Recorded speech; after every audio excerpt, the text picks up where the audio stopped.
देखिए, narcotics drugs जो होता है वो बैन है, ठीक है? वो क्या है जैसे कोकीन हुआ, मॉर्फिन हुआ, आपका हेरोइन हुआ, चरस हुआ, गांजा हुआ, आपका अफ़ीम हुआ, ठीक है? ये सब है और भी बहुत सारे अभी तो इतना सारा ड्रग्स का नाम है यार मैं खुद ही कन्फ्यूज़ हो जाता हूँ। आप फ़िल्म में देखे होंगे, आप उड़ता पंजाब में देखे होंगे, दम मारो दम में उसका यूज़ देखे होंगे, आप संजू मूवी में देखे होंगे, ये सब में देखे होंगे कि कितने सारे तरह के ड्रग्स होते हैं, ठीक है? और भी एक फ़ैशन है, फ़ैशन जो है साइकोट्रोपिक सब्सटेंसेस होते हैं। साइकोट्रोपिक सब्सटेंसेस जिसको एक कंट्रोल रूप में यूज़ किया जा सकता है, जैसे अल्कोहल हुआ, ठीक है? कैफ़ीन हुआ, निकोटीन हुआ, बेचने के लिए आपके पास एक वैलिड लाइसेंस होना चाहिए। ऐसी कोई भी उठ के जैसे आप एक किराना का दुकान करना चाहो, आप कहीं भी कर सकते हो। आप एक शराब का दुकान कहीं कर सकते हो? नहीं। उसके लिए आपको क्या चाहिए? एक वैलिड परमिशन का ज़रूरत होता है। कितना बेचना है, कौन-सा दवा बेचना है, देसी बेचना है, विदेशी बेचना है, क्या बेचना है, सबका एक लाइसेंस कंट्रोल्ड रूप में मैन्युफैक्चर करवाना, ठीक है? अच्छा मैन्युफैक्चर जब करवा रहे हैं, तो उसका बहुत सारा ख्याल रखना पड़ता है दोस्तों, ठीक है? कि बस मैन्युफैक्चर करवाने के लिए बहुत सारा लाइसेंस होता है, कोई भी उठ के मैन्युफैक्चर नहीं कर सकता है, उसके लिए एक लाइसेंस का ज़रूरत पड़ेगा। वो कितना एरिया में कर रहा है, जितना एरिया अलॉटेड मान लीजिए किसी को बोले कि तुम 1 एकड़ में तुम ओपियम का खेती करो, वो 1 एकड़ के बदले सोचा कि अब तो मेरे को मिल ही गया, अब तो 1.5 एकड़ में करेंगे, ठीक है? या फिर वो कम एकड़ में कर रहा है, ठीक है? तो उसको भी देखना, फिर अगर उससे जो फल-फूल जो भी निकल रहा है, जो भी उसका पैदावार हो रहा है, उसको कहीं इल्लीगल जगह बेच तो नहीं रहा है, क्योंकि बेचने के लिए भी उसको परमिशन चाहिए, वो नहीं बेच सकता है डायरेक्ट। किसी को ऑस्ट्रिया से आएगा, ऑस्ट्रेलिया से आएगा, फ्रांस से आएगा, चाइना से आएगा, हंगरी से आएगा, नीदरलैंड से आएगा, पोलैंड से आएगा, स्लोवेनिया से आएगा, स्पेन, तुर्की और क्रेच रिपब्लिक। ये कुछ कंट्रीज़ हैं, यहीं से आ सकता है सीड्स, पॉपी सीड्स जो ओपियम कल्टीवेशन में पॉपी सीड्स होते हैं, ये सारे लोकेशन से। हेलो दोस्तों, मैं विवेक राही स्वागत करता हूँ आपके अपने YouTube channel Avengers of SSC maths पर। तो आज हम लोग बहुत ही इंपॉर्टेंट वीडियो के बारे में डिस्कस करने वाले हैं, जैसा कि आप थंबनेल में देख चुके होंगे। हम लोग आज बात करने वाले हैं सेंट्रल ब्यूरो ऑफ नारकोटिक्स के बारे में। उसमें आप 2 पोस्ट होता है, एक इंस्पेक्टर का पोस्ट होता है, एक सब इंस्पेक्टर का पोस्ट होता है। तो हम लोग दोनों देखेंगे, दोनों लगभग एक ही होता है, थोड़ा-सा अंतर है, वो भी अंतर समझेंगे हम लोग। तो central bureau of narcotics generally ये कन्फ्यूज़्ड होता है, ये डिपार्टमेंट जो है नारकोटिक कंट्रोल ब्यूरो से, जो कि दोनों अलग है। उसके बारे में भी हम लोग डिस्कस करेंगे कि क्यों अलग होता है, क्या अलग होता है, ठीक है? उसके बाद जो भी आपका ट्रेनिंग वगैरह जो होता है, क्या गन्स वगैरह रख रख पाते हैं इस जॉब में, यूनिफ़ॉर्म पोस्ट है कि नहीं है, यूनिफ़ॉर्म पहनना कंपल्सरी है कि नहीं है, कहाँ-कहाँ ऑफिसेज़ होता है इसका, कितने तरह का डिपार्टमेंट होता है, किस डिपार्टमेंट में क्या जॉब प्रोफ़ाइल होता है और किसके-किसके अंडर काम कर आपके इंटीमेट बॉस क्या होंगे, इसका प्रमोशनल एस्पेक्ट कितना और कितना रिस्क है ये जॉब में, ये सब जानने का कोशिश करेंगे। तो आइए वीडियो को डिटेल में देखते हैं और वीडियो को शुरू करते हैं।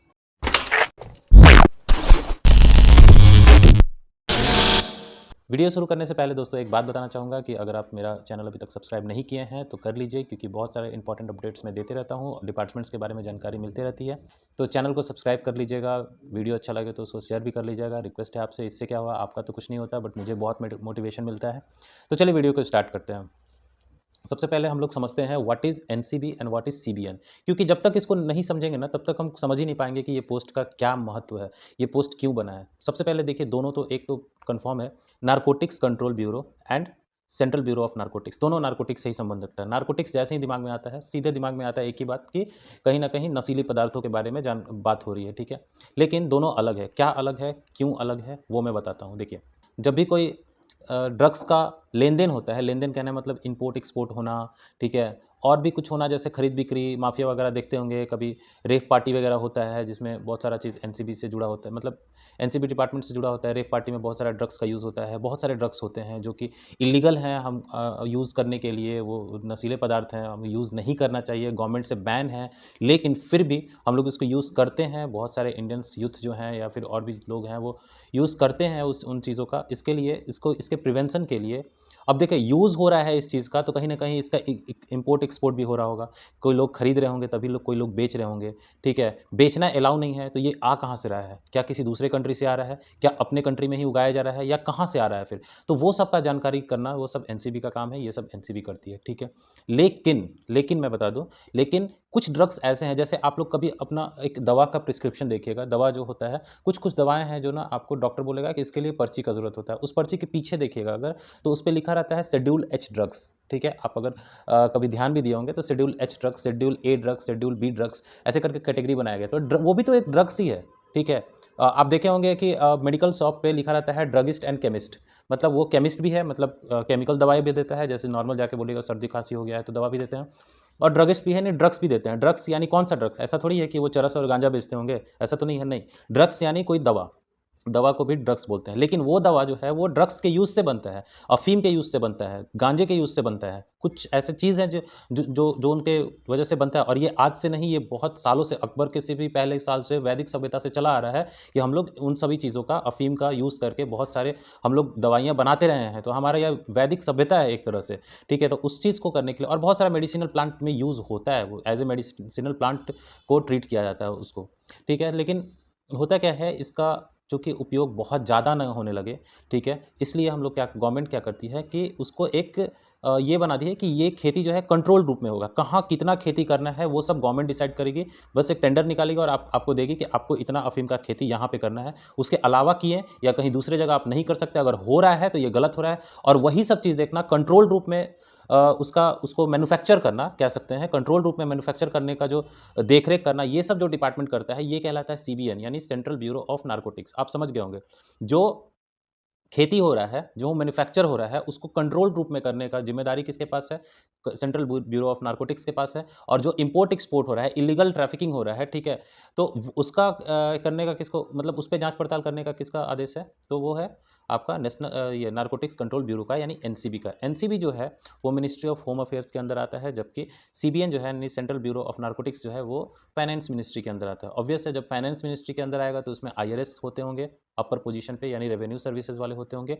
और जो एनसीबी होता है वो एक तरह का इन्फोर्समेंट डिपार्टमेंट है, तो उसमें आईपीएस होते होंगे। आप ये बात समझ सकते हैं, ठीक है? क्योंकि वो एक पुलिस कैडर का चला जाता है। क्योंकि देखिए, एनसीबी हुआ, ईडी हुआ, देखिए जो भी हमारे देश में इल्लीगल हो रहा है उसको रोकने के लिए 2, 3, 4 बहुत सारी छोटी-छोटी एजेंसियाँ हैं, लेकिन जो मेजर्स हैं ना, वो 3 डिपार्टमेंट को मैं मानता हूँ। एक हो गया ईडी, इन्फोर्समेंट डायरेक्टर। अगर आप वीडियो नहीं नहीं देखे हैं तो आप आई बटन पे जाके वीडियो देख सकते हैं, ठीक है? दूसरा एनसीबी यानी नारकोटिक्स कंट्रोल ब्यूरो। और एक होता है सीबीआई यानी सेंट्रल ब्यूरो ऑफ इन्वेस्टिगेशन, ठीक है? तो सीबीआई क्या करती है? क्राइम्स को देखती है। ईडी क्या करती है? इलीगल जो पैसा का लेन-देन हो रहा है उस पे नज़र करती है। उसके बारे में मैं डिटेल में बता रखा हूँ, अगर नहीं देखे हैं तो प्लीज़ जाके देख लीजिए, बहुत ही अच्छा वीडियो है वो, ठीक है? बहुत ही इन्फॉर्मेटिव है, उसमें आपको हवाला ट्रांज़ैक्शंस वगैरह सबके बारे में जानकारी मिलती रहेगी, ठीक है? और तीसरा एक होता है एनसीबी, जो कि ड्रग्स के मतलब गलत ये के लिए वो होता है, ड्रग्स का कहीं इम्पोर्ट एक्सपोर्ट हो रहा है, खरीद-बिक्री, सेल परचेज़ हो रहा है, ठीक है? तो उस पे कंट्रोल रखने के लिए एनसीबी को बनाई। ये 3 मेजर एजेंसियाँ हैं, ठीक है? तो ये था एनसीबी के बारे में। एनसीबी का आप समझ गए होंगे, एनसीबी क्या काम करती है? तो एनसीबी यही काम करती है कि वो ड्रग्स को प्रिवेंट करती है, ठीक है? अच्छा, एनसीबी हुआ, ठीक है? या फिर ये आपका सीबीएन हुआ, ठीक है? सेंट्रल ब्यूरो ऑफ नारकोटिक्स हुआ। ये टोटली 2 मतलब एक लॉ है, ये दोनों एक लॉ पे डिपेंड होता है, मतलब एक एक्ट है, ठीक है? उस एक्ट के तहत ये मतलब चलता है, ठीक है? वो कौन-सा एक्ट है? जैसे इनकम टैक्स एक्ट के तहत इनकम टैक्स डिपार्टमेंट में फंक्शनिंग होता है, जीएसटी एक्ट के तहत जीएसटी डिपार्टमेंट में फंक्शनिंग होता है, कस्टम्स एक्ट है उसके तहत कस्टम में होता है, ठीक है? ऐसे ही हर डिपार्टमेंट का अलग-अलग अपना एक एक्ट होता है। जैसे इंडियन कॉन्स्टिट्यूशन होता है पूरे संविधान के लिए, सरकार के लिए, ठीक है? ऐसे ही आप कह सकते हैं कि नारकोटिक्स के लिए भी एक अलग-सा एक्ट है, उसको बोलते हैं narcotics, drugs and psychotropic substances act 1985। ये 1985 में इसका मतलब ये एक्ट आया था और 1986 से ये लागू हुआ था, ठीक है? Narcotics, drugs and psychotropic substances, ठीक है? नारकोटिक ड्रग्स, सबसे पहले तो नारकोटिक ड्रग्स और साइकोट्रोपिक सब्सटेंसेस समझते हैं क्या होता है। देखिए, नारकोटिक्स ड्रग्स जो होता है वो बैन है, ठीक है? वो क्या है? जैसे कोकीन हुआ, मोर्फिन हुआ, आपका हीरोइन हुआ, चरस हुआ, गांजा हुआ, आपका अफ़ीम हुआ, ठीक है? ये सब है और भी बहुत सारे, अभी तो इतना सारा ड्रग्स का नाम है यार, मैं खुद ही कन्फ्यूज़ हो जाता हूँ। आप फ़िल्म में देखे होंगे, आप उड़ता पंजाब में देखे होंगे, दम मारो दम में उसका यूज़ देखे होंगे, आप संजू मूवी में देखे होंगे, ये सब में देखे होंगे कि कितने सारे तरह के ड्रग्स होते हैं, ठीक है? और भी एक एक फ़ैशन है, फ़ैशन जो है उनका वीडियो भी देखे, उनका अगर मूवी देखे होंगे तो उसमें भी ड्रग्स के बारे में बताया गया कौन-कौन सा ड्रग्स कैसे-कैसे लिया जाता है, वो सब बहुत देखा होगा आपने। तो ये सब ड्रग्स है जो कि बैन है, इल्लीगल है, ठीक है? ये इल्लीगल है तो इस मतलब इस पे ये इसका सब चीज़ अलग है। किसी चीज़ को बैन करने का मतलब उसका सेल हुआ, परचेज़ हुआ, ट्रांसपोर्ट हुआ, मैन्युफैक्चर हुआ, इम्पोर्ट हुआ, एक्सपोर्ट हुआ, सब चीज़ बैन होता है उसका। उसका कुछ भी नहीं हो सकता है, ठीक है? ठीक है? अच्छा, कुछ साइकोट्रोपिक सब्सटेंसेस होते हैं। साइकोट्रोपिक सब्सटेंसेस जिसको एक कंट्रोल रूप में यूज़ किया जा सकता है। जैसे अल्कोहल हुआ, ठीक है? कैफ़ीन हुआ, निकोटीन हुआ, मैरिजुआना हुआ, कुछ पेन मेडिसिन हुआ। पेन मेडिसिन में आपका कुछ मतलब 1-2 दवा का मुझे नाम, जैसे नेक्सोडर्म 500 हुआ, वो भी एक तरह का ड्रग्स ही है जो कि पेन रिलीफ़ के लिए है, लेकिन ज़्यादा उसका यूज़ जो है वो सही नहीं होता है। सबसे पहले तो साइकोट्रोपिक सब्सटेंसेस वो सब्सटेंसेस होते हैं दोस्तों जो कि ब्रेन को इफ़ेक्ट करते हैं, ब्रेन के फंक्शनिंग को इफ़ेक्ट करते हैं। थोड़ा देर के लिए आपका ब्रेन जो है ना वो फंक्शन करना पता नहीं चलेगा कि आप एक्चुअल में करना क्या चाहते हो। आप थोड़ा-सा ये होने लो, जैसे अल्कोहल, जब भी हम लोग अल्कोहल लेते हैं और आप देखे होंगे किसी भी शराब पीने वाले आदमी को, वो क्या होता है, थोड़ा देर के लिए अनकॉन्शियस हो जाता है, ठीक है? अनकॉन्शियस मतलब वो क्या बोलता है, क्या रिएक्ट करता है, उसको खुद ही पे अपने आप पे कंट्रोल नहीं होता है। क्यों? क्योंकि ब्रेन के फंक्शनिंग को इफ़ेक्ट करता है, ठीक है? तो इस तरह के चीज़ों को साइकोट्रोपिक कहते हैं, ठीक है? यहाँ तक कि जो चाय भी पीते हैं ना, ये भी एक तरह का साइकोट्रोपिक सब्सटेंसेस है। हम लोग जो चाय पीते हैं, क्या होता है, देखते हैं बहुत थके हुए हैं, एकदम बहुत ज़्यादा ये हो रहा है, तो क्या करेंगे, चाय पीते हैं तो थोड़ा-सा लगता है कि फ्रेश हो गए। ये क्या होता है, ये कहीं न कहीं इसमें भी कैफ़ीन वगैरह मिला होता है, ठीक है? आपका जो कॉफ़ी पीते हैं उसमें, ठीक है? कुछ निकोटीन सब्सटेंसेस भी होते हैं जो कि एक पहले एक दवा आता था, मैं नाम भूल रहा हूँ, वो बहुत अभी यूथ यूज़ करते थे बेकार में ऐसे ही, ठीक है? और भी कुछ-कुछ दवा जो कि इंडियन गवर्नमेंट कभी-कभी सुनते हैं बैन कर देती है, जैसे आप कुछ डिस्प्रिन्स हैं, डिस्प्रिन मतलब अब कंट्रोल रूप में ही मिलता है, पहले नॉर्मल मिल जाता था, ठीक है? तो ये सब कुछ-कुछ चीज़ें हैं, ठीक है? जिस पे जो कि मतलब साइकोट्रोपिक सब्सटेंसेस के रूप में यूज़ होते हैं। तो ये रहा साइकोट्रोपिक सब्सटेंस और ड्रग्स क्या हुआ? ड्रग्स एकदम जो ये होता है ना, एकदम क्या कहते हैं, जैसे कैफ़ीन, गांजा, अफ़ीम आप समझ सकते हैं, ठीक है? वो आपको पूरा ब्लड सर्कुलेशन को ही गड़बड़ा देगा। मतलब उसके आप आदी हो जाओगे, उसके बिना आपका काम नहीं चलेगा। पूरा नर्वस सिस्टम को एकदम वो ये करके रख देगा। तो वो ऐसे सब्सटेंसेस को ड्रग कहते हैं। तो ड्रग्स जो है वो बैन है, बट साइकोट्रोपिक सब्सटेंसेस है वो कंट्रोल रूप में मिलता है। कंट्रोल रूप में मिलने का मतलब क्या हुआ? आप देखते होंगे कि अल्कोहल कहाँ मिलता है? अगर मैं बाय रूल बात करूँ तो अल्कोहल कहाँ मिलता है? अल्कोहल बेचने के लिए आपके पास एक वैलिड लाइसेंस होना चाहिए। ऐसी कोई भी उठ के जैसे आप एक किराना का दुकान करना चाहो, आप कहीं भी कर सकते हो। आप एक शराब का दुकान कहीं कर सकते हो? नहीं। उसके लिए आपको क्या चाहिए? एक वैलिड परमिशन का ज़रूरत होता है।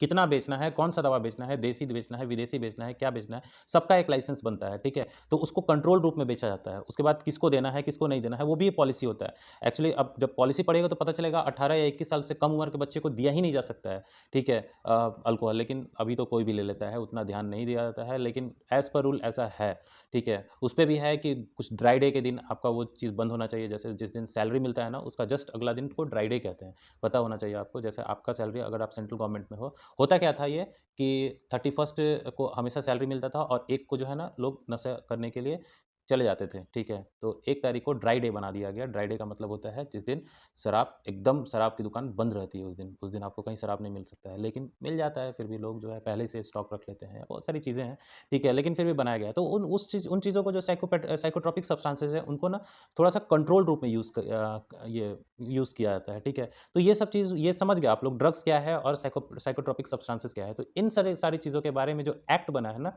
1985 में, वही आपको मेन एक्ट काम आएगा, वही ट्रेनिंग में भी सिखाया जाएगा आपको, वही सब चीज़ सिखाया जाएगा। ठीक है? जब भी आप इंस्पेक्टर बनते हो या सब इंस्पेक्टर बनते हो, आप सीबीएन में यानी सेंट्रल ब्यूरो ऑफ नारकोटिक्स या एनसीबी में भी बनते हो, तो यही चीज़ सिखाया जाता है यानी नेशनल कंट्रोल ब्यूरो में। ठीक है? तो सॉरी नारकोटिक्स कंट्रोल ब्यूरो में। ठीक है? चलिए देखते हैं। जो एनसीबी है, वो कभी-कभी हमेशा क्या करता है कोलैबोरेशन करता है, किसके साथ? सीबीआई के साथ, पुलिस के साथ, सीईआईबी के साथ। सीआईबी होता है आपका सेंट्रल इकोनॉमिक इंटेलिजेंस ब्यूरो कि मतलब कहाँ से पैसा जो है कहीं ज़्यादा कहाँ पैसा जा रहा है, कहीं पैसा जा रहा है तो किस लिए जा रहा है? कहीं इल्लीगल ड्रग्स के लिए तो नहीं खरीदा जा रहा है, कहीं कुछ के लिए तो नहीं खरीदा जा रहा है, तो उसके साथ भी इकोनॉमिक्स इंटेलिजेंस के साथ भी अपना वर्क करती है, ठीक है? पुलिस के साथ भी करती है, पुलिस के पास बहुत सारा इन्फॉर्मेशन होता है, सीबीआई के साथ भी करती है, सीबीआई ऑब्वियस है सीबीआई के साथ तो करेगी ही करेगी, ठीक है? क्योंकि सीबीआई तो हर फील्ड में आगे रहता है। मैं सीबीआई की जल्दी वीडियो लाऊँगा, उसमें आपको ये चीज़ बताऊँगा, ठीक है? आप उसके बाद इसका जो मेन काम रहता है ना, ठीक है? मोटो जो कह सकते हैं, वो होता है आपका इंटेलिजेंस का, एनफोर्समेंट का और कोऑर्डिनेशन का। कोऑर्डिनेशन आप समझ गए किससे? सीबीआई से, पुलिस से और सीईआईबी से। और भी कुछ-कुछ डिपार्टमेंट के साथ ये कर सकता है, बहुत सारे एनजीओ के साथ करता है। बहुत सारे एनजीओ होते हैं जो नशा मुक्ति के तरफ जो करते हैं, नशा को कैसे छुड़ाया जाए। बहुत बहुत सारे रिहैबिलिटेशन सेंटर होते हैं, ठीक है? जैसे कि अभी यहाँ मुंबई में भी है एक रिहैबिलिटेशन सेंटर, जहाँ पे सुनते होंगे कि बहुत ज़्यादा आप संजू मूवी में देखे होंगे कि नशा के बाद वो नशा मुक्ति केंद्र में जाता है, वहाँ पे बहुत सारा उसको ट्रीटमेंट दिया जाता है, ठीक है? साइकोलॉजिकल ट्रीटमेंट होता है, तो उनके साथ भी कोऑर्डिनेशन करके, ठीक है? कुछ एनफोर्समेंट करके यानी कुछ एनफोर्समेंट समझ ही रहे हो आप, मतलब ये जो भी इम्पोर्ट, एक्सपोर्ट ये सब पे बैन लगाना हुआ, ठीक है? कुछ इंक्वायरी करना हुआ, ये सब पे। इंटेलिजेंस जो है, इंटेलिजेंस इकट्ठा करना अलग-अलग जगहों से। तो ये सब होता है, हेडक्वार्टर इसका नई दिल्ली में है, तो ये बात हुआ है एनसीबी के बारे में, ठीक है? हम लोग अब मेन टॉपिक से शायद भटक रहे हैं, अभी हम लोग आते हैं सीबीएन के बारे में, यानी सेंट्रल ब्यूरो ऑफ नारकोटिक्स के बारे में। तो ये लेकिन समझना ज़रूरी था कि what is NCB and what is CBN क्योंकि most of the students are confused between these 2 तो इसलिए ये चीज़ समझना ज़रूरी है कि सीबीएन क्या है और एनसीबी क्या है क्योंकि इसके बिना फिर कन्फ्यूज़ हो जाएँगे आप। आप सोचेंगे हम नेशनल नारकोटिक्स कंट्रोल में जा रहे हैं, लेकिन आप सेंट्रल ब्यूरो ऑफ नारकोटिक्स में जाते रहते हैं, ठीक है? लेकिन अब आते हैं सेंट्रल ब्यूरो ऑफ नारकोटिक्स की तरफ। देखिए, सबसे पहला पॉइंट कि सेंट्रल ब्यूरो ऑफ नारकोटिक्स, ठीक है? ये क्यों होता है? जैसे कि मैंने बताया कि बहुत सारे ड्रग्स ऐसे हैं जो कि हम मेरे यूज़ में आते हैं, बहुत सारे मेडिसिन्स ऐसे हैं जो कि लेना पड़ता है, कुछ दवाइयाँ ऐसी हैं जो लेनी पड़ती हैं हमको खाने के लिए और वो जो है वो अफ़ीम से बनता है, वो जो है आपका चरस से बनता होगा या फिर और भी कुछ-कुछ चीज़ें हैं जिनसे वो बनता होगा। मतलब मेन ओपियम है यानी अफ़ीम है, अफ़ीम पॉपीज़ जो होता है ना उससे बनता है। अफ़ीम का ऊपर में जो देखें व्हाइट कलर का फूल टाइप का रहता है, उससे बनता है, ठीक है? तो वो इम्पोर्टेंट है, ठीक है?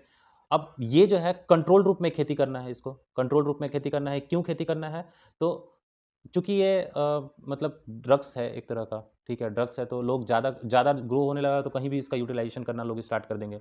इल्लीगल खरीद-बिक्री होने लगेगा, ठीक है? तो एक कंट्रोल रूप में खेती करना। खेती करना कंट्रोल रूप में होता क्या है कि एक फ़िक्स जगह है जहाँ पे खेती होती है। वो जगह कौन-सा है? वो जगह 3 स्टेट है। कौन-कौन सा? यूपी, एमपी और राजस्थान। फिर से मैं बता रहा हूँ, यूपी में, एमपी में और राजस्थान में, ठीक है? राजस्थान का मैं बात करूँ तो कुछ-कुछ होता है। देखिए, सबसे बड़ा चीज़ मैं बता रहा हूँ, सबसे पहले है मध्य प्रदेश में ग्वालियर नाम का एक जगह है। तो ग्वालियर में इसका हेड ऑफ़िस है, ठीक है? सीबीएन का अगर हेड ऑफ़िस पूछे कहाँ पे है? ग्वालियर में। ग्वालियर कहाँ पे है? एमपी में, ठीक है? एक हेड ऑफ़िस होता है, हेड ऑफ़िस में जो है तो वहाँ पे नारकोटिक्स कमिश्नर बैठते हैं, ठीक है? जिनको एनसी कहते हैं, ठीक है? उनके नीचे अगर आएँगे तो 3 ज़ोनल ऑफ़िस होते हैं, ठीक है? वो ज़ोनल ऑफ़िस कौन-कौन से होंगे? आपका एक होगा राजस्थान में, एक होगा एमपी में, एक होगा यूपी में, ठीक है? ये 3 जगह लोग होंगे 3 जगह होंगे। ये 3 जगह में कोटा, नीमच और लखनऊ, ये 3 जगह याद रखिए। कोटा राजस्थान में, नीमच एमपी में और यूपी में लखनऊ। यहाँ पे डीएनसी बैठते हैं। डीएनसी होता है डिप्टी नारकोटिक्स कमिश्नर, ठीक है? डिप्टी होते हैं ये, ठीक है? उसके नीचे आएँगे तो असिस्टेंट नारकोटिक्स कमिश्नर।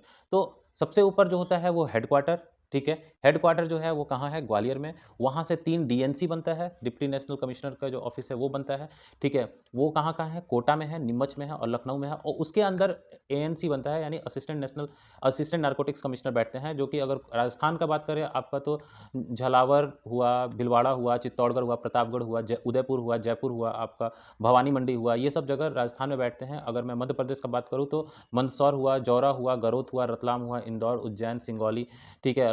यूपी का बात करूँ तो बरनकारी हुआ, बरेली हुआ, गाज़ियाबाद हुआ, ये कुछ लोकेशंस है, ठीक है। बाकी लखनऊ, नीमच और कोटा तो है ही, यहाँ डीएनसी बैठते हैं, ठीक है। तो ये सब जगह आपके मेन ऑफिसेज़ होंगे, जहाँ पे ओपियम्स का उसी के आस-पास खेती होता है। टोटल 176 तहसील्स हैं, जहाँ पे खेती होता है, उनको कंट्रोल करना होता है। अब देखिए, अब आते हैं हम लोग मेन इंस्पेक्टर। आप समझ गए होंगे इतना दूर के बैकग्राउंड में कि what is NCBN, what is CBN, दोनों का मेन काम क्या है, ठीक है। एक का काम है ड्रग्स को प्रिवेंट करना, इल्लीगल एक्टिविटीज़ से और एक का काम है ड्रग्स कंट्रोल रूप में मैन्युफैक्चर करवाना, ठीक है। अच्छा, मैन्युफैक्चर जब करवा रहे हैं तो उसका बहुत सारा ख्याल रखना पड़ता है दोस्तों, ठीक है? कि बस मैन्युफैक्चर करवाने के लिए बहुत सारा लाइसेंस होता है, कोई भी उठ के मैन्युफैक्चर नहीं कर सकता है, उसके लिए एक लाइसेंस का ज़रूरत पड़ेगा। वो कितना एरिया में कर रहा है, जितना एरिया अलॉटेड है, मान लीजिए किसी को बोले कि तुम 1 एकड़ में तुम ओपीएम का खेती करो, वो 1 एकड़ के बदले सोचा कि अब तुम मेरे को मिल ही गया, अब तो 1.5 एकड़ में करेंगे, ठीक है? या फिर वो कम एकड़ में कर रहा है, ठीक है? तो उसको भी देखना। फिर अगर उससे जो फल-फूल जो भी निकल रहा है, जो भी उसका पैदावार हो रहा है, उसको कहीं इल्लीगल जगह बेच तो नहीं रहा है? क्योंकि बेचने के लिए भी उसको परमिशन चाहिए, वो नहीं बेच सकता है डायरेक्ट किसी को भी, ठीक है? अच्छा, वो जब ला रहा है, जब वो ये कर रहा है, खेती कर रहा है, तो कहीं न कहीं उसका सीड खरीद रहा होगा। तो सीड कहीं से खरीद रहा है, तो वो कहाँ से खरीद रहा है वो भी? कहीं वो किसी ऐसे डीलर से तो नहीं खरीद रहा है जो कि ओपीएम का डिस्ट्रीब्यूटर है ही नहीं, ठीक है? जो कि उनके लिस्ट में ही नहीं है, ठीक है? तो ये सारा चीज़ होता है। उसके बाद भी होता है लाइसेंस इश्यू करना, एनओसी देना, इम्पोर्ट और एक्सपोर्ट जो होता है। मान लीजिए कोई ड्रग्स बनाने वाली कंपनी जो है, जो ये दवा बनाती है, वो अप्रोच करे कि भैया हमको ओपीएम चाहिए, तो आप एक्सपोर्ट करोगे उस ओपीएम को, आप सेल करोगे, कोई परचेज़ करेगा, तो उसका भी सेल और परचेज़ का बहुत सारा एनओसी लगता है। तो ये डिपार्टमेंट एनओसी भी ये करती है, एनओसी भी प्रोवाइड करती है। और भी कुछ-कुछ इंटेलिजेंस सेल्स होते हैं, जो कि देखते हैं कि कहीं दूसरे जगह भी तो कहीं इसका पैदावार तो नहीं होने लगा, लोग दूसरे जगह तो नहीं शिफ्ट हो गए। उसमें कुछ सर्च सर्च भी होता है, उसमें बहुत सारा अरेस्टिंग भी होता है, सीज़र भी होता है कुछ। कुछ इन्फॉर्मेशन भी बहुत सारे डिपार्टमेंट से, अलग-अलग डिपार्टमेंट से कोलैबोरेट करके हम लोग ये आपका इन्फॉर्मेशन भी कलेक्ट करते हैं। या फिर पब्लिक से भी बोला जाता है कि आप इन्फॉर्मेशन जो भी गैदर कर रहे हैं, उसका एक फ़ोटो वगैरह खींच के साइट पे डाल दीजिए। साइट पे अगर देखेंगे ना आप, तो उसपे भी लिखा रहता है कि आप कोई भी ऐसा अभी कहीं देखें तो आप गवर्नमेंट को इन्फॉर्म कर सकते हैं। ठीक है, तो ये सारा चीज़ हुआ, ये सब मैं समझा दिया आपको कि ये क्या होता है, कैसे होता है। आप समझ गए होंगे कि अब क्या काम है इंस्पेक्टर का, ठीक है? और कहाँ-कहाँ पोस्टिंग होती है, ये सब चीज़ के बारे में हम जानकारी करेंगे। तो इसमें एक पोस्ट होता है इंस्पेक्टर जो, ठीक है? उसका सिलेक्शन सीजीएल से होता है, ये बताना मैं ज़रूरी नहीं समझता क्योंकि आप लोग को पता होगा। हाँ, लेकिन एक इम्पॉर्टेंट बात कि सबसे इम्पॉर्टेंट बात कि इनका सिलेक्शन जो है, ठीक है? उसका प्रोसीजर क्या होता है? पीटी मेंस निकालने के लिए पता है। मेडिकल जो होता है उसमें याद रखिएगा, मेडिकल में आपका अ, आई टेस्ट का देखा जाए, आई 6/6 नहीं है, कोई दिक्कत नहीं है, चश्मा पहनते हैं कोई दिक्कत नहीं है, कलर ब्लाइंडनेस नहीं होना चाहिए बस। कलर ब्लाइंडनेस रहेगा आप एलिजिबल नहीं हो, ये बात याद रखना। पीडब्ल्यूडी कैंडिडेट्स एलिजिबल नहीं है, ये भी बात याद याद रखना, ठीक है? जो फिट एंड फाइन जो है, बाकी मेडिकल में कुछ नहीं है, normal blood test, urine test यही सब होता है, ठीक है? बस क्या मेन है, पीडब्ल्यूडी नहीं होने चाहिए, ठीक है? और दूसरा कि आपका कलर ब्लाइंडनेस नहीं होना चाहिए। ये आपका फिजिकल टेस्ट में, सॉरी मेडिकल टेस्ट में, और फिजिकल टेस्ट में आपका साइक्लिंग हुआ और आपका वॉकिंग हुआ, ये होता है। आप स्क्रीन पे देख सकते हैं, और भी कुछ हाइट्स वगैरह का मेजरमेंट है थोड़ा बहुत, वो आप क्वालिफाई होने चाहिए। बस आप क्वालिफाई हैं, आप ज्वाइनिंग करने जा सकते हो। ज्वाइनिंग करने के बाद आपका एक ट्रेनिंग होता है। ट्रेनिंग जो होता है आपका नासिन में होता है। नासिन में आपका जो ट्रेनिंग होता है, वहाँ आपको मैं बताया कि जो एक्ट है आपका narcotics, drugs and psychotropic substances act 1985, वो उसके बारे में सिखाया जाता है। उसके बाद एक पुलिस ट्रेनिंग होती है। पुलिस ट्रेनिंग जो है वो आपका, उसमें आपको गन चलाना सिखाया जाता है। गन चलाना सिखाया जाता है, जिसमें आपको बाद में गन रखने का पावर भी दिया जाता है। मतलब आप अगर चाहो तो आप गन रख सकते हो अपने पास। क्यों? क्योंकि ये थोड़ा रिस्की जॉब है, इसमें जनरली ड्रग माफिया से डील करना पड़ता है, तो आप अपनी सेफ्टी के लिए गन्स रख सकते हो। ठीक है। उसके बाद आप जब जाते हो फील्ड में, तो आपको जनरली दो ऑफिसर के नीचे काम करना होता है। या तो आप हेडक्वार्टर में पोस्टिंग हो सकता है आपका ग्वालियर में, ठीक है। या तो आप देखो, कहते हैं कि इसका पोस्टिंग बहुत अच्छा है, नॉर्थ में पोस्टिंग होता है, यूपी में, एमपी में, राजस्थान में। नहीं यार, ऐसा नहीं है। ये 3 जगह तो पैदावार होता है, ठीक है, ओपीएम का। तो यहाँ पे हो सकता है, ठीक है, आपका खेती, ठीक है, और यहाँ पे पोस्टिंग भी आपकी हो सकती है, और यहाँ ज़्यादा पोस्टिंग होती है इनफैक्ट, ठीक है। लेकिन ऑल ओवर इंडिया भी पोस्टिंग होती है, ठीक है, क्योंकि सीबीएन का ऑफिस ऐसा नहीं है वहीं है। सीबीएन का ऑफिस आपका मुंबई में भी है, चेन्नई में भी है, कोलकाता में भी है, ठीक है, और भी जगह पे है, जैसे इंदौर में है, ठीक है, आपका लखनऊ में है। अब आप सोचोगे कि यहाँ पे फिर क्यों है, यहाँ तो खेती ही नहीं होती है। आप तो बताए कि यूपी और एमपी और राजस्थान में ही खेती होती है, तो ऐसा क्यों यार, यहाँ कैसे हो सकती है? आप ही अपने बात पे कॉन्ट्रडिक्ट कर रहे हो। सही बात है, मैं समझाता हूँ, ठीक है, इस चीज़ को मैं समझाता हूँ बढ़िया से। अब देखिए, इंस्पेक्टर जो है वो काम करेगा सुपरिटेंडेंट के अंदर या डीओओ के अंदर। डीओओ जो होता है, डी डबल ओ, ठीक है, वो होता है district OPM officer. District OPM officer, उसके अंदर जो काम करेगा वो इंस्पेक्टर काम करेगा, और इंस्पेक्टर से नीचे जो काम करेगा वो सब इंस्पेक्टर काम करेगा। इंस्पेक्टर जो होता है एक रेंज हेड होता है, एक छोटा सा रेंज होता है, उस जगह का वो हेड होता है, ठीक है। डीओओ के परमिशन, डीओओ के पावर क्या क्या होते हैं बताता हूँ मैं। सबसे पहले तो मेजरमेंट ऑफ लैंड कल्टीवेशन, जितना लैंड कल्टीवेट हो रहा है उसका मेजरमेंट करना। क्या ये 1 एकड़ जमीन है कि नहीं है? ज़्यादा तो नहीं है, ठीक है, ज़्यादा जगह पे कल्टीवेशन तो नहीं कर दिया, इसको बोले 1 एकड़ पे करने के लिए तो 1.5 एकड़ पे कर रहा है, ठीक है। तो उस सब पर लैंड का जो है मेजरमेंट वगैरह करना, ठीक है। दूसरा, लाइसेंस इश्यू करना। कोई किसी को अगर एक्सपोर्ट करना है, किसी को इंपोर्ट करना है, कोई कहीं से बेचना चाहता है, उस कंपनी को बेचना चाहता है, तो उसका लाइसेंस इश्यू करना किसका काम है? तो वो भी काम है आपका डीओ का, यानी डिस्ट्रिक्ट ओपीएम ऑफिसर का। तीसरा, issue of NOC for import export, मैं बता दिया, लाइसेंस इशू करने से पहले उसको एनओसी प्रोवाइड करना होता है, ठीक है। चौथा होता है ओपीएम कलेक्ट करना। ओपीएम कलेक्ट करना मतलब कितना ओपीएम का पैदावार हुआ उसको नोट डाउन करना, कि इस बार मान लीजिए 1 एकड़ पे 100 केजी ओपीएम निकला, ठीक है, तो वो 100 केजी को नोट डाउन करेगा कि 100 केजी निकल गया। अब उसमें से अगर मान लीजिए जब बेचने गया तो पता चला कि 80 केजी ही माल है, तो 20 केजी गया कहाँ, ठीक है। तो 20 केजी का हिसाब किताब उससे पूछेगा फिर। तो ये सब काम होता है डीओओ का, यानी डिस्ट्रिक्ट ओपीएम ऑफिसर का। और ये सब चीज़ में वो हेल्प किसके लेता है? इंस्पेक्टर्स की लेता है। और इंस्पेक्टर अपने कामों के लिए हेल्प किससे लेता है? सब इंस्पेक्टर्स से लेता है। आप समझ गए? आप अगर डीओ कैंड, और डीओ जो है वो 4800 का ग्रुप बी लेवल का गैजेटेड पोस्ट है, ठीक है, जो कि जैसा कि आपका डबल ओ लेवल हो गया, आपका इनकम टैक्स ऑफिसर हो गया, सुपरिटेंडेंट हो गया, ठीक है, अप्रेजर हो गया, ये सब लेवल का है डीओओ, डिस्ट्रिक्ट ओपीएम ऑफिसर। आप भी जब बन जाते हो, जब क्या कहते हैं, प्रमोट हो जाते हो, तो आप भी डीईओ बन जाओगे इंस्पेक्टर से, या सब इंस्पेक्टर में ज्वाइन किए हो तो वहाँ से इंस्पेक्टर बनोगे पहले, फिर डीओओ बन जाओगे, ठीक है। तो ये होता है। अब ये जो है, ये सारा काम वो किसको बोलेगा?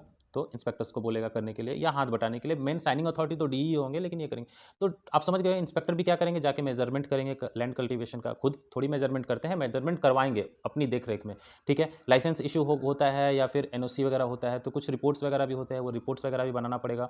फिर उसके बाद बहुत सारा ड्राफ्टिंग भी होता है, क्योंकि अब ऑब्वियस है, लाइसेंस इतना बड़ा इश्यू हो रहा है, तो ड्राफ्टिंग वगैरह कुछ रिपोर्ट वगैरह बना के ग्वालियर तो भेजना होगा ना, कि इनको लाइसेंस दिया, ये चीज़ कर रहे हैं, कितने एकड़ में, उसका पूरा एक रिपोर्ट तैयार होगा। तो ये ड्राफ्टिंग स्किल भी थोड़ा बहुत आना चाहिए। लेकिन मैं बता दूं कि 70% जो है, ये जो है वो फील्ड जॉब है। 70% फील्ड जॉब है, 30% ही डेस्क जॉब है। डेस्क जॉब में आपको नॉर्मल रिपोर्टिंग और थोड़ा बहुत ड्राफ्टिंग स्किल्स के बारे में पता होना चाहिए, लेकिन बाकी फील्ड में जाके आपको सब चीज़ करना होगा, ठीक है। ओपीएम जब पैदावार हो गया तो ट्रैक करते रहना कि ओपीएम जो है कितना बड़ा हुआ है अभी, कहीं ऐसा तो नहीं पक गया, आपको पता ही नहीं है ओपीएम, मतलब ओपीएम जो है तैयार हो गया, अब तोड़ने लायक हो गया, तो आपको पता ही नहीं है। पता नहीं है तो फिर उस पे भी ऑफिसर डाँट सकते हैं आपको कि कर क्या रहे थे। तो आपको सबका निगरानी रखना है, ठीक है, कि ओपीएम खेती कहाँ से हुआ, कितना हुआ, अभी कितना हुआ, कब क्या हुआ, ठीक है। वो डीईओ जनरली रखता है, लेकिन वो आप एज़ ए इंस्पेक्टर वो आपसे एक्सपेक्ट करता है कि आप जो है उसका काम में मदद करो, ठीक है। तो आपको ये सब काम भी करना पड़ता है, ठीक है। ये आपका हुआ तब जब आप डीईओ लेवल पे हो, तब आपका काम हुआ, ठीक है।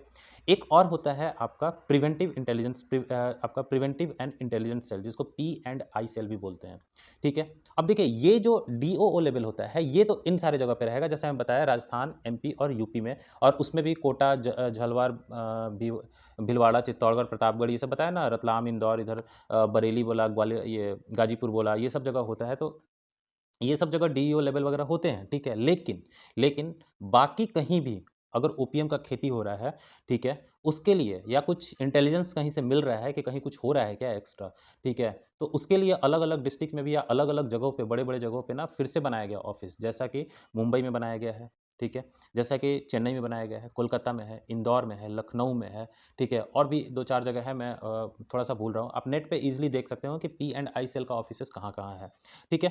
तो वहाँ जो बैठते हैं, वहाँ बैठते हैं सुपरिटेंडेंट। देखिए, समझो अभी, डीईओ बैठते हैं कहाँ पे? जहाँ पे ओपियम्स का खेती होता है, जहाँ खेती नहीं होता है, जहाँ इल्लीगल है, लेकिन फिर भी कहीं हो रहा है, उस चीज़ को देखने के लिए कौन है? सुपरिटेंडेंट है, ठीक है? तो सुपरिटेंडेंट का काम क्या होता है? वो एनफोर्समेंट से पार्ट्स को देखता है, ठीक है? कहाँ अवैध वगैरह हो रहा है, वहाँ देखने के लिए। इन्फॉर्मेशन कलेक्ट करने के लिए होता है उसका काम, ठीक है? इन्फॉर्मेशन बहुत तरह होता है।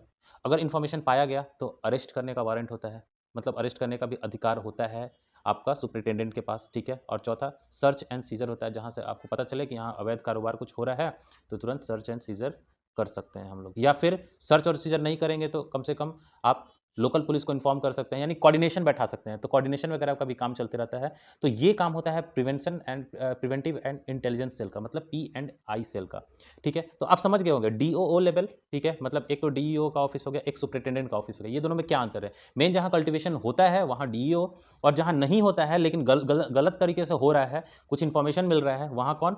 आपका सुपरिटेंडेंट, ठीक है, पी एंड आई सेल में, और उसका पोस्टिंग ऑल ओवर इंडिया, ठीक है। कुछ लोकेशंस हैं, ठीक है, 2-4 लोकेशन तो मैं बताए हैं, बाकी आप नेट पे थोड़ा देख लीजिएगा, ठीक है। वो सारे आपका ये हैं, वहाँ ऑल ओवर इंडिया ट्रांसफ़र हो सकता है, ठीक है।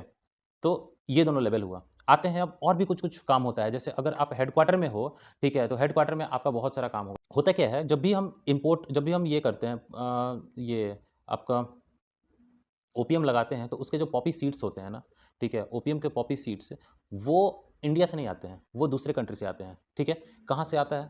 तो आपका ऑस्ट्रिया से आएगा, ऑस्ट्रेलिया से आएगा, फ्रांस से आएगा, चाइना से आएगा, हंगरी से आएगा, नीदरलैंड से आएगा, पोलैंड से आएगा, स्लोवेनिया से आएगा, स्पेन, तुर्की और क्रेच रिपब्लिक।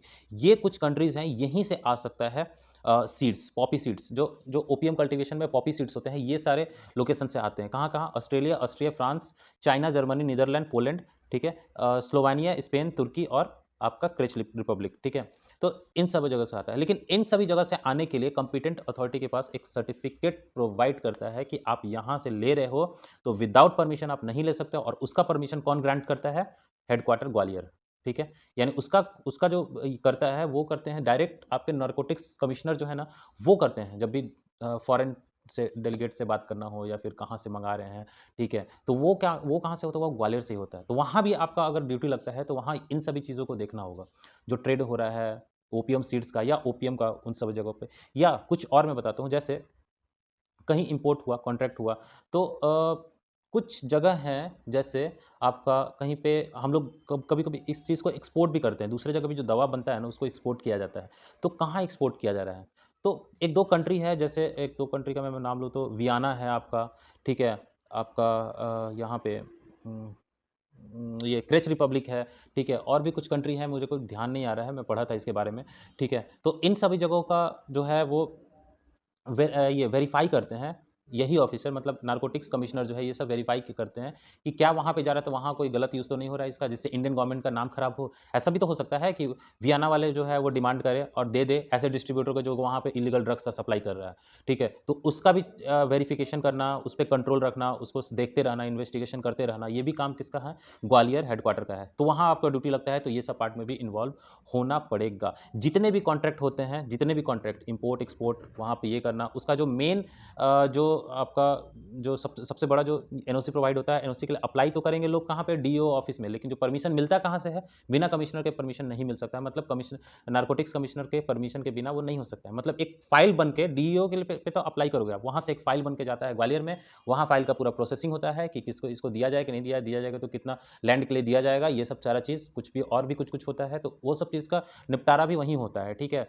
तो उसका भी अगर देखें तो उसका भी, या फिर कुछ केसेस हो गया तो उसका अपील होता है, कुछ ये आपका ये अरेस्ट वगैरह हो गया तो उसपे और भी कुछ जो भी होता है वो सब हेडक्वार्टर में होता है। तो वहाँ भी अच्छा खासा अमाउंट में इंस्पेक्टर्स जाते हैं जो कि वहाँ बैक ऑफिस में काम करते रहते हैं, ठीक है? तो वहाँ भी ऑफिस होगा तो वहाँ एक तरह से कह सकते हैं कि आप बेस्ट जॉब करना पड़ेगा, रिपोर्टिंग वगैरह होती रहती है, हर जगह से रिपोर्ट कलेक्ट करना, कहाँ ओपीएम का कितना खेती हुआ, कहाँ से क्या इन्फॉर्मेशन कलेक्ट हुआ, कहाँ से क्या नहीं हुआ, ये सब चीज़ का आपके पास आता रहता है। तो अगर वहाँ रहेंगे तो आपको ये सब काम होगा। तो आप समझ गए होंगे हेडक्वार्टर में क्या काम होगा, यही सब काम होगा। ये आपका डीईओ लेवल पे क्या काम होगा, आप समझ गए, ठीक है? और आपका पी-एंड-आई सेल में क्या काम होगा? तो वही एनफोर्समेंट पी-एंड-आई का काम समझना है तो आप फोर्स मूवी देख सकते हो जिसमें जॉन अब्राहम जो है वो भी आपका सीबीएन से ही जुड़ा हुआ था, ठीक है? तो आप ये चीज़ देख सकते हो, मतलब इससे रिलेट कर सकते हो अपने काम को, ठीक है? तो बहुत अच्छा जॉब है, ठीक है? प्रमोशनल एस्पेक्ट से देखें तो प्रमोशनल एस्पेक्ट से यार थोड़ा-सा अच्छा नहीं है। अगर आप सब इंस्पेक्टर बनते हो तो आप मान के चल सकते हो 5 से 6 साल में आप इंस्पेक्टर बन जाते हो, बट इंस्पेक्टर से डीओओ या फिर सुपरिटेंडेंट बनने में आपको टाइम लग सकता है, ठीक है? जनरली कहते हैं 5-6 साल में बन जाते हैं, लेकिन मैंने सुना है 8 साल, कहीं न कहीं 8 साल या किसी-किसी कंडीशन में 10 साल लग ही जाता है। ये बात आप मान के चलो, ठीक है? उसके बाद एक प्रमोशन आपका हो पाता है, वो होता है असिस्टेंट लेवल का, वो भी रिटायरमेंट के टाइम होगा या कभी-कभी नहीं भी होता है, अगर आपका जॉब जो है, वो बहुत लेट लगा है और आप किसी रिज़र्व कैटेगरी से बिलॉन्ग नहीं करते हो। तो ये जो ट्रुथ है, वो मैं बता दिया आपको। तो प्रमोशनल एस्पेक्ट से देखें तो यार उतना अच्छा नहीं है। हाँ, ट्रांसफरेबल है जॉब, ठीक है? आपका ट्रांसफर फ्रीक्वेंट ट्रांसफर कभी भी हो सकता है, कोई बाउंडेशन नहीं है कि 2 साल के बाद आपका ट्रांसफर होगा या इस लोकेशन से 3 साल के बाद ट्रांसफर होगा, ठीक है? अगर आपको ग्वालियर हेडक्वार्टर को लगता है कि आपका वहाँ 6 महीना हो गया, आपको यहाँ से दूसरी जगह जाना चाहिए, तो आपको भेज देगा। हो सके 2 महीने के बाद भी भेज देगा। कोई कोई ये नहीं कह सकता है कि 2 साल के बाद यहाँ से उठा के वहाँ जाएँगे, फिर 3 साल के बाद यहाँ से उठा के वहाँ जाएँगे, ऐसा कुछ प्रोविज़न नहीं है। कभी भी आपके फ्रीक्वेंट ट्रांसफ़र हो सकते हैं, लेकिन ट्रांसफ़र्स होते रहते हैं, तो आप ट्रांसफ़र्स के लिए भी तैयार रहिए, ठीक है? तो ये सारी बातें हुईं, मैं सारी बातों के बारे में एक्सप्लेन कर दिया। होप सो कि आपको वीडियो बहुत अच्छा लगा हो और इन्फॉर्मेटिव लगा हो। अगर इन्फॉर्मेटिव वीडियो लगा हो, तो प्लीज़ वीडियो को लाइक ज़रूर कीजिएगा। देखिए, अपने दोस्तों के साथ शेयर तो ज़रूर कीजिए, क्योंकि होता क्या है कि आप तो सीजीएल की तैयारी करने में लगे हुए हैं, लेकिन आपके दोस्त जो हैं, जो कि सीजीएल के बारे में सोच रहे हैं, अभी तैयारी कैसे करें, कैसे ना करें, तो कुछ वीडियो देख के वो मोटिवेटेड होते हैं, ताकि उनको समझ में आए कि एक्चुअली ये डिपार्टमेंट होता क्या है, तो उनका एक्साइटमेंट बढ़ता है। तो उनको भी समझ में आएगा कि मतलब अ, इसमें जाना अच्छा होगा या खराब होगा, तो वो डिसाइड अकॉर्डिंगली कर पाएँगे अपना, ठीक है? और भी इन्फॉर्मेटिव वीडियो आते रहेगा, आप चैनल को सब्सक्राइब कर लीजिएगा और बेल आइकन ज़रूर दबाइएगा ताकि कोई भी नोटिफ़िकेशन आप तक पहुँच सके। तब तक मिलते हैं फिर अगले वीडियो में। Bye bye.